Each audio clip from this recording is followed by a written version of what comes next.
Welcome to this video on the CAGED system. In that last video, we talked about the C chord. We wanted to find 5 ways to play the C chord using a C shape, an A shape, a G shape, an E shape, and a D shape.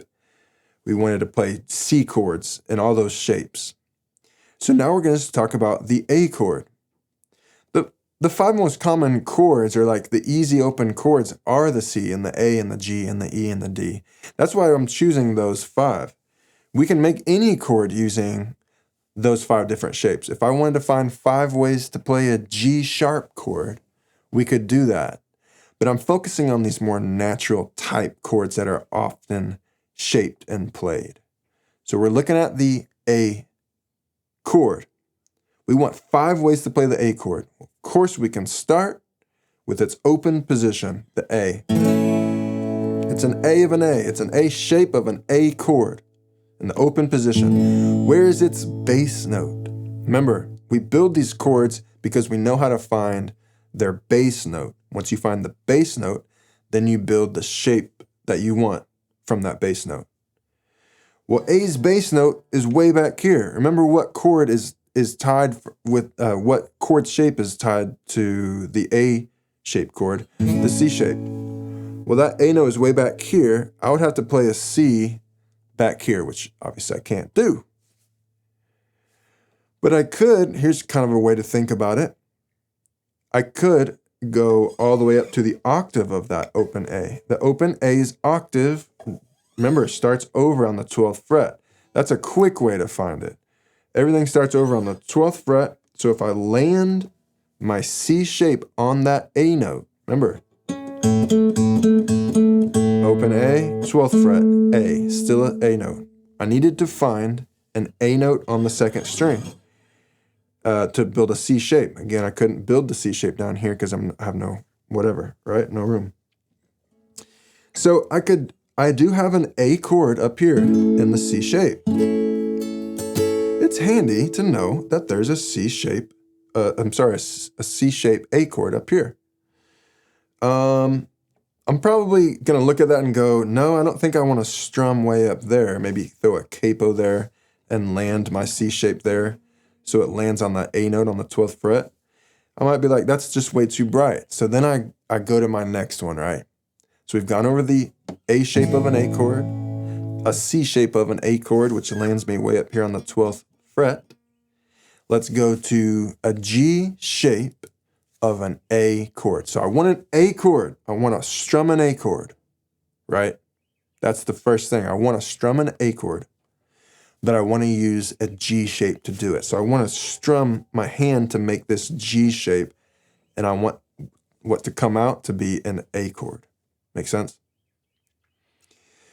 So the G shape is built, the bass note is built on the top string.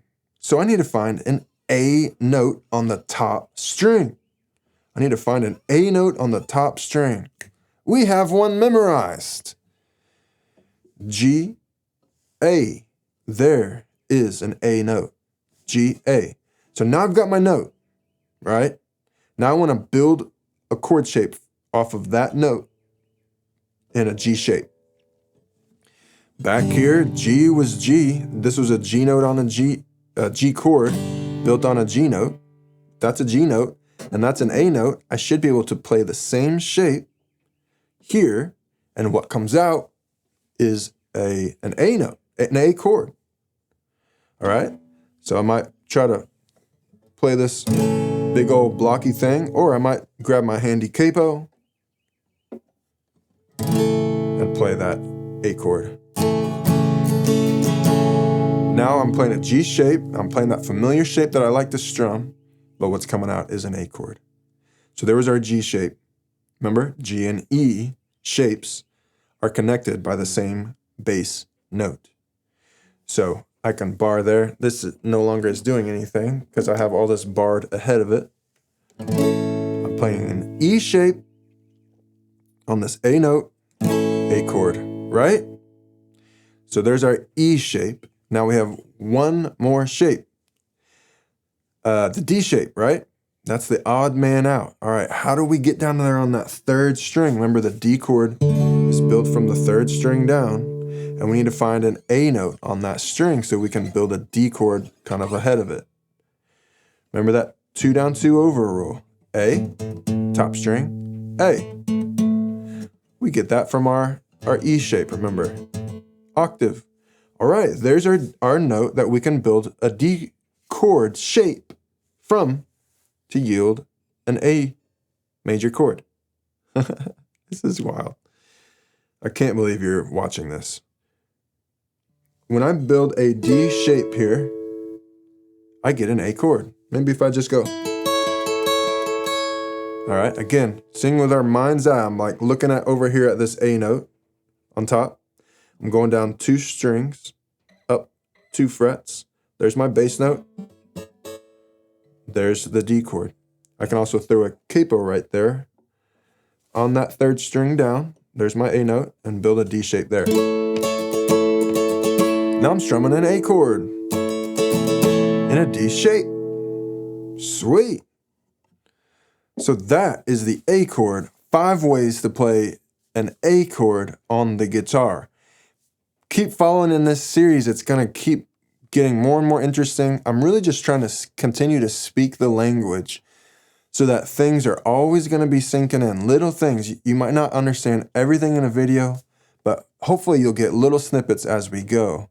If you're just jumping into this video, I encourage you to back up to the beginning of this series and just follow it through. Take your time. You could take a year going through these 15, 20 videos in this series, in the CAGED series, because you want to be practicing them, thinking about them, practicing them, seeing them, etc.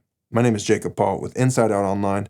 Check out the next video. We're going to talk about 5 ways to play a G chord. See you there.